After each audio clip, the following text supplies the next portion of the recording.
Ke makam bonda, kami mengunjungi pusara bonda. Sunyi pagi disinari surya, wangi berseri puspa kemboja menyambut kami mewakili bonda. Tegak kami di makam sepi, lalang-lalang tinggi berdiri.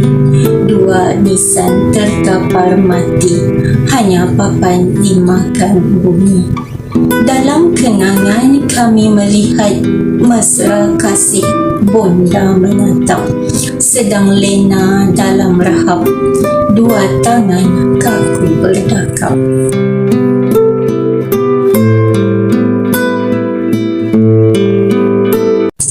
Hai, Assalamualaikum warahmatullahi wabarakatuh. Alhamdulillah kita bertemu lagi di saluran YouTube Nur Samila Samsudin. Hari ini saya ingin berbicara tentang sastrawan negara kita yang ketiga, iaitu Osman Awang. Osman Awang ni terkenal dengan nama pena Tongkat Warren ya. Dilahirkan pada 12 Julai 1929 di Kota Tinggi Johor, iaitu di Kampung Tanjung Lembu, Kuala Sedeli.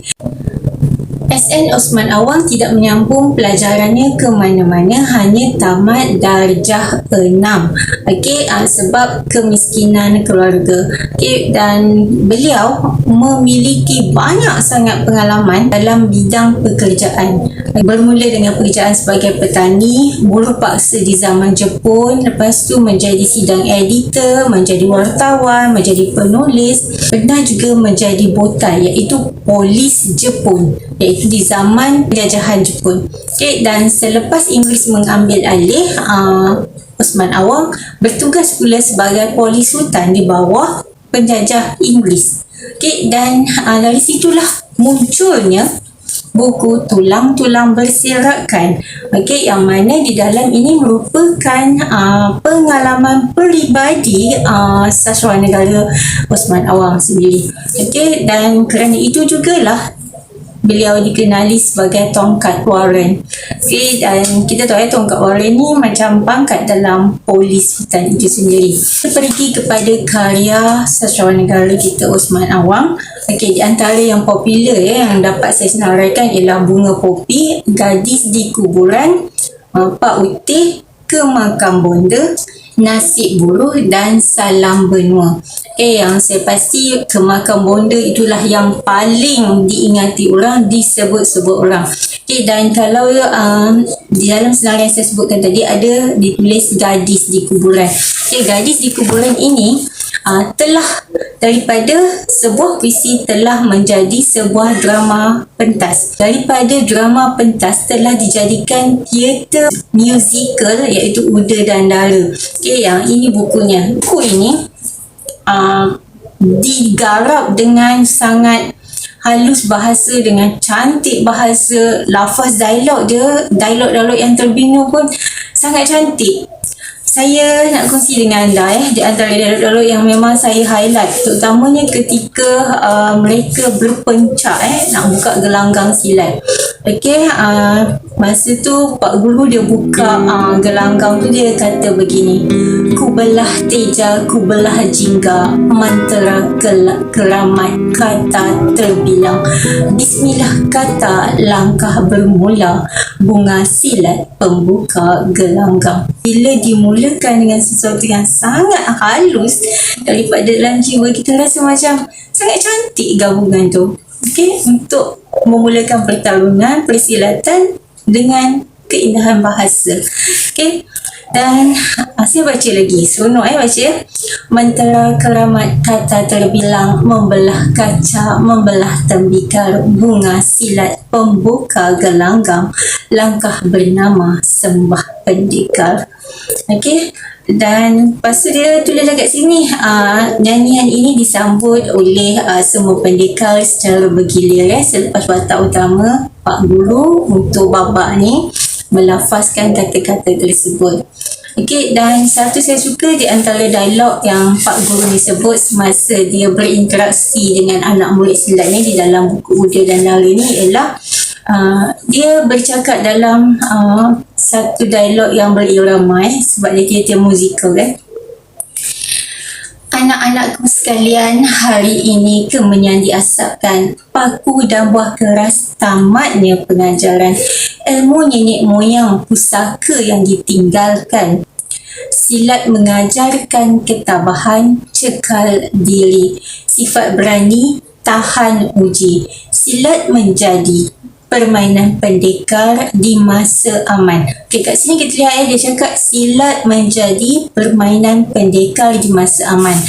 Mungkin berlatih sesama mereka pada waktu-waktu yang tak ada musuh dan mereka sentiasa ada ruang masa untuk perkara tersebut.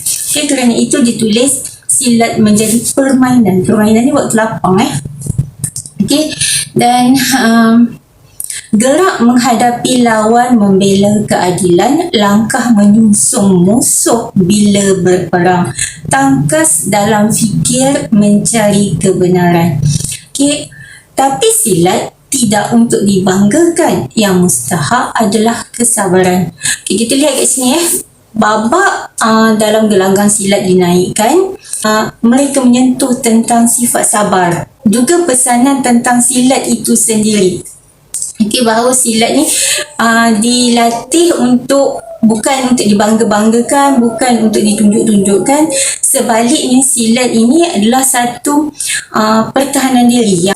Dalam silat itu sebenarnya ada sabar, ada patuh, ada disiplin. Okay, banyak lagi dialog-dialog menarik yang berbentuk kata-kata motivasi, kata-kata nasihat, tip-tip dalam memegang silat itu sendiri.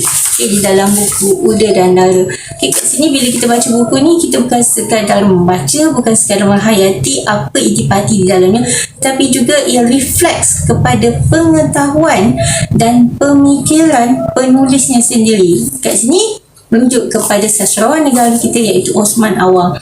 Dan bila saya baca buku ni, saya membaca pemikiran beliau. Okay, betapa pemikirannya yang terbina tu sangat cantik. Okay, dia ada satu pegangan prinsip hidup dan juga ada keindahan. Dinukilkan apa tu yang indah. Benda yang tegas, benda prinsip ni tentang sesuatu yang tegas pemikiran, penjelasan kita tentang sesuatu yang tegas. Tetapi dinukilkan oleh Osman Awang dalam bunga-bunga bahasa yang sangat lembut, halus. Okay, dan pada saya benda ni sangat lebih makan dalam, lebih tersimpan kemas, lebih tersangkut di hati kita. Okay, teguran tentang prinsip, pegangan, ketegasan tetapi dalam lembut bahasa. Okay, saya nak kongsi gambar beliau. Ini gambar Osman Awang ketika bertugas menjadi polis hutan di zaman penjajahan Inggeris. Novel yang terkenal ialah Tulang-Tulang Berserakan.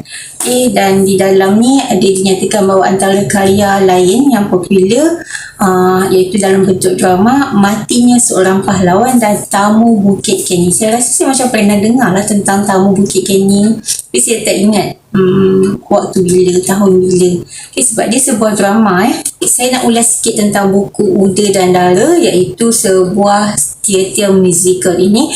Kalau anda tengok, dia bukan sahaja dia tajuk dia Uda dan Dara, macam kisah cinta. Betul lah, kisah cinta antara Uda dan Dara, tetapi kisah cinta antara dua darjat yang terhalang. Okay, di antara orang kaya dan orang miskin. Biasalah yang perempuan pasti kaya dan lelaki yang orang miskin tu. Okay, tetapi apa yang menarik yang ingin saya kongsikan dengan anda ialah di dalam teater musikal Uda dan Dara ni juga, selain daripada watak Uda dan Dara yang percintaannya disokong oleh para petani di kampung mereka, juga rakan-rakan Uda di gelanggang persilatan malah mereka menyakat, mengusik pasangan bercinta ini. Tetapi di sebaliknya, Uda dan Dara ini, cerita ni juga memfokuskan kepada penindasan kaum tani oleh golongan atasan, golongan pemerintah, golongan berharta. Okay, kat sini ada beberapa watak orang miskin yang sangat bersemangat, iaitu kawan kepada Uda bernama Malim. Okay, dia menentang dan dia jadi tak sabar untuk memusnahkan orang-orang kaya yang mengambil kesempatan di atas kurangnya ilmu pengetahuan tentang hak milik tanah kepada masyarakat petani ini.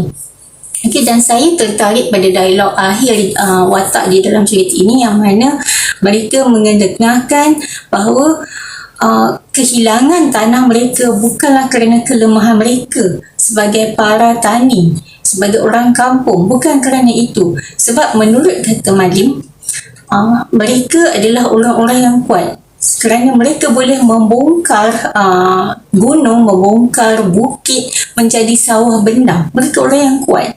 Okay. Tetapi yang menyebabkan tanah mereka tergadai di tangan orang-orang yang mengambil kesempatan ini adalah kerana kurangnya ilmu. Dengan ilmu saja mereka boleh memastikan bahawa penindasan seperti ini tidak berulang. Okey, saya rasa hanya itu, mungkin hanya sedikit tentang Osman Awang. Anda boleh cari juga di mana-mana laman web, cuma saya mencetuskan sahaja siapa sastrawan negara kita yang ketiga dan apakah karyanya yang sangat menarik pada perhatian saya.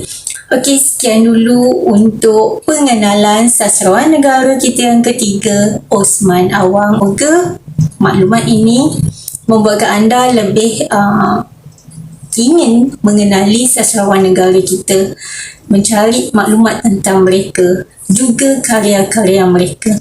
Okey, sekian. Assalamualaikum warahmatullahi wabarakatuh.